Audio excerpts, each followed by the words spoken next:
Hi అండి. Welcome back to Kashi Annapurna శాకాహార వంటలు.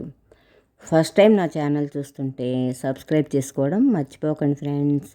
ముందు వీడియోల్లో హెల్తీ రెసిపీస్, వెరైటీ రెసిపీలు మీకు షేర్ చేస్తాను. ఇవాళ మన ఛానల్లో రెసిపీ వచ్చేసి డయాబెటీస్ పేషెంట్లకి ఔషధ సంజీవనిగా చెప్పబడేటువంటి కాకరకాయతోటి ఒక మంచి రెసిపీ పట్టుకొచ్చేసా ఫ్రెండ్స్. అద్దరిపోతుంది వేడి వేడి అన్నంలో తింటే. ఈ కూరకి లేతగా ఉన్నటువంటి చిన్న కాకరకాయలైతే కూర బాగుంటుంది. మొన్న మార్కెట్ నుంచి ఫ్రెష్గా ఉన్నటువంటి లేత కాకరకాయలు పట్టుకొచ్చి వీడియో షూట్ చేసి మీకు షేర్ చేస్తున్నాను. ఫ్రెష్గా ఉన్నటువంటి కాకరకాయలు తీసుకొని శుభ్రంగా నీళ్ళలో కడిగేసేసి ఆ కాడలు కట్ చేసేసి మధ్య కట్ చేసేయండి. కాయల్ని సగానికి కట్ చేసాక చాకుతోటి లోపల ఉన్నటువంటి గింజలన్నీ తీసేసి పక్కన పెట్టుకోండి. ఈ విధంగా స్పూన్తో అయినా తీసేయచ్చు. ఒక హోల్ లాగా రావాలి, లోపల గింజలన్నీ తీసేసేయండి. ఆ కన్నంలో కూర పొడి పెట్టుకునేటట్టుగా వీలుగా గింజలు తీసేసేయండి. అవన్నీ కూడా ఒక ప్లేట్లో పక్కన పెట్టుకోవాలి.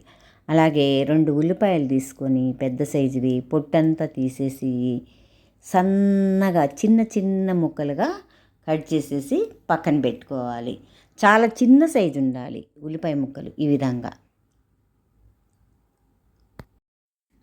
తర్వాత స్టవ్ వెలిగించి కడాయి పెట్టి ఈ కాకరకాయ ముక్కలు మునిగేటట్టుగా నీళ్లు పోయండి. కొంచెం ఉప్పు, చిటికెడు పసుపు వేసేసి ఈ ముక్కలన్నీ అందులో పడేసి 5-6 నిమిషాలు ఉడకనివ్వండి.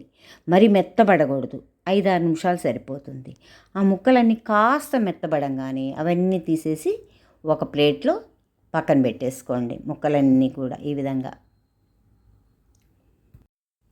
తర్వాత అదే స్టవ్ మీద కడాయి పెట్టి స్టవ్ వెలిగించేసి కాస్త ఆయిల్ వేసేసి ఆయిల్ వేడెక్కగానే 1 స్పూన్ జీలకర్ర వేసేయండి. అలాగే కాస్త అల్లం వెల్లుల్లి పేస్ట్ వేసేసి వేయించేసేయండి. తర్వాత కట్ చేసి పెట్టుకున్నటువంటి ఉల్లిపాయ ముక్కలన్నీ కూడా వేసేసి పచ్చివాసన అంతా పోయేటట్టుగా వేయించేయండి.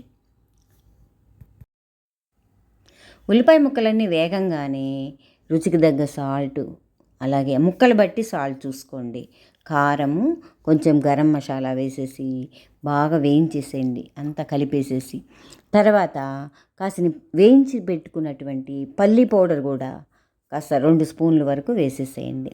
అవన్నీ కొంచెంసేపు వేయించేశాక 2 స్పూన్లు శనగపిండి కూడా వేసేసి మొత్తం కలిపేసేసి వేయించేసేయాలి. అలా 2 నిమిషాలు వేయించేసేసి ఆ మిశ్రమం అంతా కూడా ఒక ప్లేట్లో పక్కన పెట్టుకోండి. ఉడికించి పెట్టుకున్నటువంటి కాకరకాయ ముక్కల్లో ఈ పేస్ట్ అంతా కూడా జాగ్రత్తగా కూడా ఫిల్ చేసేయండి. నెమ్మదిగా స్పూన్ తోటి ఈ విధంగా. కాకరకాయ ముక్క చినగకుండా జాగ్రత్తగా ఫిల్ చేయండి ఆ పేస్టుని. అన్నీ కూడా ఫిల్ చేసేసి ఓ ప్లేట్లో పక్కన పెట్టుకోండి ఈ విధంగా. తర్వాత స్టవ్ వెలిగించి కడాయి పెట్టి కాస్త ఆయిల్ వేసి ఆయిల్ వేడెక్కగానే ఈ ముక్కలన్నీ కూడా జాగ్రత్తగా నెమ్మదిగా పేర్చేసేయండి. సన్నని మంట మీద ఈ ముక్కలన్నీ వేగనివ్వండి. సిమ్లోనే పెట్టాలి. సన్నని మంట మీద ఆ ముక్కలన్నీ కూడా వేగనివ్వండి. అసలు ఎంత రుచిగా ఉంటుందంటే కూర చాలా చాలా బాగుంటుంది. డైజెషన్ ప్రాబ్లం ఉన్న వాళ్ళకి, అలాగే ఎసిడిటీ ఉన్న వాళ్ళకి కూడా కాకరకాయ చాలా మంచిది ఫ్రెండ్స్. తరచూ తీసుకోవడం వల్ల ఈ సమస్యల్ని అధిగమించవచ్చు. సిమ్లోనే పెట్టేసి కూరంతా కూడా కదుపుతూ ఉండండి. వేగడానికి కాస్త టైం పడుతుంది. కూర ముక్కలన్నీ వేగంగానే ఒక ప్లేట్లో సర్వ్ చేసుకోండి. అంతే, ఎంతో రుచికరమైన కాకరకాయ కూర రెడీ. ఈ వీడియో మీకు నచ్చిందా?